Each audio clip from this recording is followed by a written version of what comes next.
Welcome to the Real News Network. I'm Jessel Noor in Baltimore, and welcome to this latest edition of the Porter Report. As the Obama administration continues to outline its case for attacking Syria, new revelations have come to light that call into question the very intelligence the White House is using to justify its actions. Now joining us to discuss this is Gareth Porter.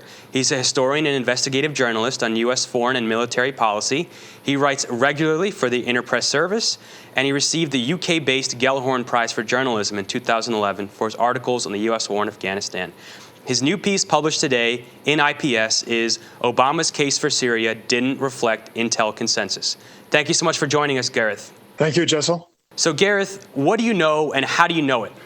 Well, we know that there's a problem with the way in which the intelligence paper that the White House issued August 30th has been described for a number of reasons. The tip-off that should have alerted me and many others, but which I and others missed, is the fact that this paper about the intelligence on the Syrian chemical weapons attack or alleged attack of August 21st has been called by the White House, labeled a U.S. government assessment.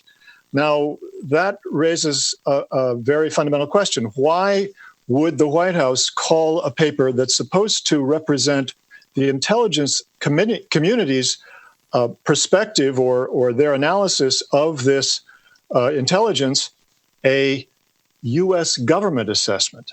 And that is a tip-off that, in fact, this was not a paper that was put forward by the intelligence community itself and then simply released by the White House. It was a paper that went through a process which did involve the intelligence community, no doubt about that.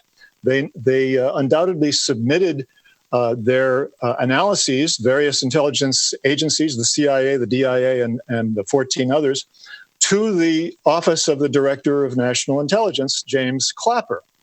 There was a press report a couple of days, I think 3 days before the release of this paper, indicating that the plan was that Clapper would be the person who would be the alleged author or the person whose name would be on this paper. But in fact, his name is nowhere to be found. And I found from a very careful search of the website of the Office of the Director of National Intelligence that it's nowhere to be found there either. It's only found on the White House website itself.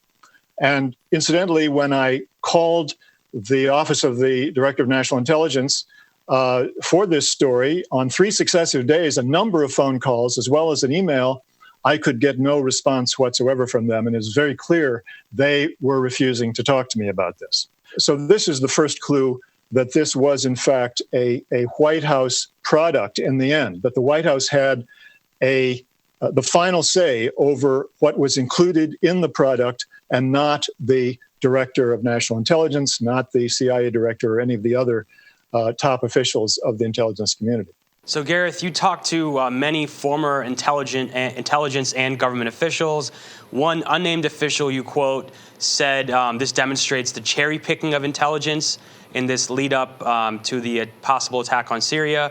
And you also talked to Gareth Tillman, who was involved in the government in the lead up to the war in Iraq. Can you talk about his significance and what it means that he's speaking out about this lead up to the attack on Syria? Right. Well, first of all, just to be clear, the former senior intelligence official who I quoted saying that what was going on here was that the administration had put together something which allowed them to cherry pick the intelligence that they wanted to cite in support of their policy. The significance of that, of course, is that this was the charge against the Bush administration in 2002. And this senior intelligence official who has decades of experience, has had dozens of security classifications, told me that he had never heard of the idea of a government assessment. He'd never seen that term used for any kind of document related to an international crisis, let alone an intelligence document, supposedly an intelligence assessment.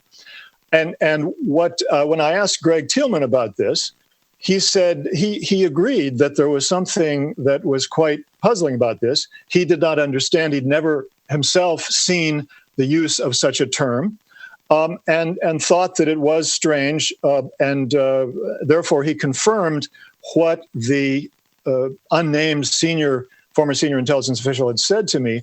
But I do want to make it clear that Greg Tillman has said publicly and had confirmed to me that he believes that the intelligence itself is more sound or firmer than it was in 2002. He's more satisfied with it.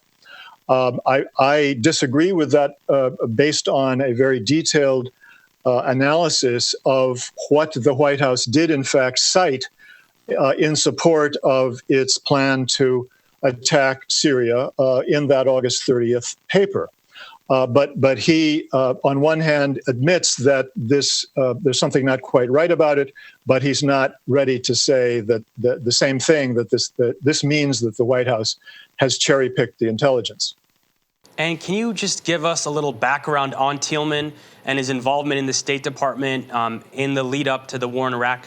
Well, he was the State Department specialist on Iraq who was the person who had to deal with the issues relating to the national intelligence estimate that was being prepared in October of 2000. Well, it was being prepared in September and early October of 2002, and had dissented from the point of view that predominated in the CIA, and which essentially was the one that was carried in the National Intelligence Estimate of October 2002 on the issues of aluminum tubes, the famous aluminum tubes that were claimed to be evidence of a very advanced program of nuclear weapons on the part of Saddam, and the question of the mobile bioweapons labs. So he was the State Department person who was entering in dissent on that set of issues. So Gareth, thank you so much for joining us for part one of this discussion. We're going to continue this discussion and air part two of it tomorrow. Thank you, Jessel. Thank you for joining us on the Real News Network.